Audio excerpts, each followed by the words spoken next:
আসসালামু আলাইকুম। Masum Billah YouTube channel, Masum Billah Facebook page, যে যেখান থেকে নতুন এই ভিডিওতে ক্লিক করেছেন সকলকে অসংখ্য ধন্যবাদ এবং অভিনন্দন জানাচ্ছি। আজকের টপিকটা হলো আরব আমিরাতে যদি আপনি যেতে চাচ্ছেন বা যাবেন, বর্তমানে চিন্তা করতেছেন, সেটা হাই প্রফেশন ভিসা হোক বা ভিজিট ভিসা হোক, এখন কথা হলো আপনাকে মেডিকেল করতে হবে কিনা, আর মেডিকেল যদি করতে যান তাহলে আপনাকে আনফিট করবে কিনা, আর যদি আনফিট করা হয় তাহলে আপনি কি করবেন বা কি কি কারণে আপনাকে আনফিট করা হতে পারে। ভিডিওটা একটু লম্বা হতে পারে, পুরো ভিডিওর সাথে থাকবেন। এই টপিকের উপর অনেকগুলো ভিডিও আছে, নতুন যারা আসছেন তাদের জন্য আজকের এই ভিডিওটা। তো ভালো লাগলে লাইক দিয়ে যাবেন, ভালো যদি না লাগে তাহলে দেখতে থাকুন, দেখতে দেখতেই ভালো লাগা থেকে ভালোবাসা হয়ে যাবে। তো বন্ধুরা, আপনারা জানেন যে বিশ্বের যে কোনো রাষ্ট্রে, বিশেষ করে সৌদি আরব, কুয়েত, ওমান, অন্যান্য রাষ্ট্রে যদি আপনারা যান, কোনো কোম্পানির মাধ্যমে, বড় কোনো কোম্পানির মাধ্যমে, যদি কোনো এজেন্টের মাধ্যমে আপনি যান, তাহলে আপনাকে মেডিকেল করতে হয় এবং মেডিকেলে আপনি ফিট হলে আপনি তখনই যেতে পারেন, আর যদি আনফিট হন তাহলে আপনি যেতে পারেন না। তো আরব আমিরাতের বিষয় হলো যে এখন পর্যন্ত আপনারা জানেন যে আরব আমিরাতে যে আমাদের প্রতিষ্ঠানটা রয়েছে, ছোটোখাটো একটা প্রতিষ্ঠান, প্রায় 100 লোক কাজ করে, আলহামদুলিল্লাহ। এই প্রতিষ্ঠানে এখন পর্যন্ত যাদেরকে নিয়েছি, বিশেষ করে যারা ভিজিট ভিসায় গিয়েছিল প্রথম অবস্থায়, গিয়ে এমপ্লয়মেন্ট ভিসা করেছে, তো আপনারা জানেন ভিজিট ভিসায় কিন্তু কোনো দেশে গেলে কিন্তু আপনার মেডিকেল প্রয়োজন পড়ে না, কিন্তু এমপ্লয়মেন্ট ভিসায় প্রয়োজন পড়ে। তবে আরব আমিরাতের ক্ষেত্রে কিন্তু আলাদা। যাদেরকে এমপ্লয়মেন্ট ভিসা নিয়েছিলাম তারাও কিন্তু বাংলাদেশে কেউ মেডিকেল করে যায় নাই।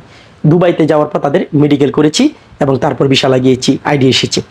তো এখন হলো অনেকেই বলছেন যে ভাই আমি বাংলাদেশে, আমাকে বলতেছে মেডিকেল করানোর জন্য। হয়তো অনেক এজেন্ট আছে, তার আপনাকে একটা মেডিকেল এই কারণে হয়তো করাতে পারে যে আপনার কোনো সমস্যা আছে কিনা, মানে এত টাকা খরচ করবেন, খরচ করার পর যদি আপনার সমস্যা হয়ে যায় তাহলে তো প্রবলেম, তাই না? তাই অনেকে হয়তো সেটা করাতে পারে, কিন্তু অরিজিনালি মেডিকেল প্রয়োজন পড়ে না।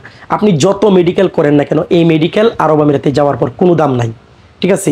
একমাত্র আরব আমিরাতে যাওয়ার পর সেখানে আপনাকে মেডিকেল করা হবে। সেই মেডিকেলে যদি আপনি ফিট হন তাহলে আপনার ফিঙ্গার নেওয়া হবে, ফিঙ্গার নেওয়ার পর আপনাকে আইডি দেওয়া হবে। যদি মেডিকেলে আনফিট হন তাহলে আপনাকে ফিঙ্গারও করতে দেবে না, দেশে পাঠিয়ে দিবে।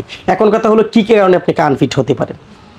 এইডস রোগ থাকলে আনফিট হয়, তারপর আপনার আপনার জন্ডিস থাকলে আপনাকে আনফিট করা হয়, তাছাড়া আপনার ক্যান্সার থাকলে আপনাকে আনফিট করা হয়।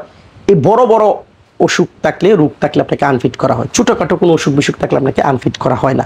হয়তো অনেকেই আছেন যে সামান্য রোগ ধরা পড়েছে, প্রথম মেডিকেল দিতে গিয়েছেন, তাকে আনফিট করা হয়েছে, তারপর সামান্য রোগ ধরা পড়েছে, আপনাকে চিকিৎসা করবেন, চিকিৎসা করে আপনি আবার মেডিকেলে যাবেন, ফিট হয়ে যাবেন, ঠিক আছে? কিন্তু বড় কোনো রোগ থাকলে আপনাকে সাথে সাথে রিজেক্ট করে দিবে, আনফিট করে দিবে এবং দেশে পাঠিয়ে দিবে, সেটা হলো কথা। আর দ্বিতীয় কথা হলো যে অনেকেই বলছেন যে ভাই আমার চর্মরোগ বা সামান্য চর্মরোগ আছে, আনফিট। অনেকে আছেন যে আপনার একটা হাতের আঙ্গুল নাই, অনেকে হয়তো একটা পায়ের আঙ্গুল নাই, হ্যাঁ, অনেকে হয়তো কানে কম শুনেন, চোখে কম দেখেন, তাদেরকে আনফিট করা হবে কিনা? না, তাদেরকে কখনো আনফিট করা হবে না।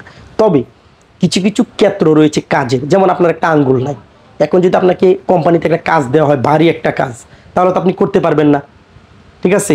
তখন আপনাকে আনফিট করবে, আপনাকে হয়তো মেডিকেলে ফিট করে দেবেন, কিন্তু মালিক আপনাকে রাখবে কিনা সেটা হলো বড় কথা, হ্যাঁ। আর হয়তো অনেকে আমি দেখেছি, একটা বাইকে দেখেছি সে হাঁটতেই পারে না, গাড়ি দিয়ে চলে, সেও কাজ করতেছে। আমার এক ফ্রেন্ড, খুব কাছের বন্ধু, সে আপনার 2টা পাও তার সমস্যা, সে আজকে 10-12 বছর ধরে বিদেশ করতেছে, কোনো রকম প্রবলেম নাই, সে বসে বসে কাজ করে, ঠিক আছে? আমার ফ্যাক্টরিতে আমার এক সম্পর্কে বাইক না হয়, তারও পায়ের সমস্যা, সে হাঁটলে অনেক কষ্ট হয়, সেও কাজ করতেছে, কারণ বসে বসে কাজ করতেছে। তো মেডিকেলে আনফিট একমাত্র বড় কোনো অসুখ থাকলে করা হয়, ছোটোখাটো অসুখে কখনো আনফিট করা হয় না, ঠিক আছে? এটা হলো কথা।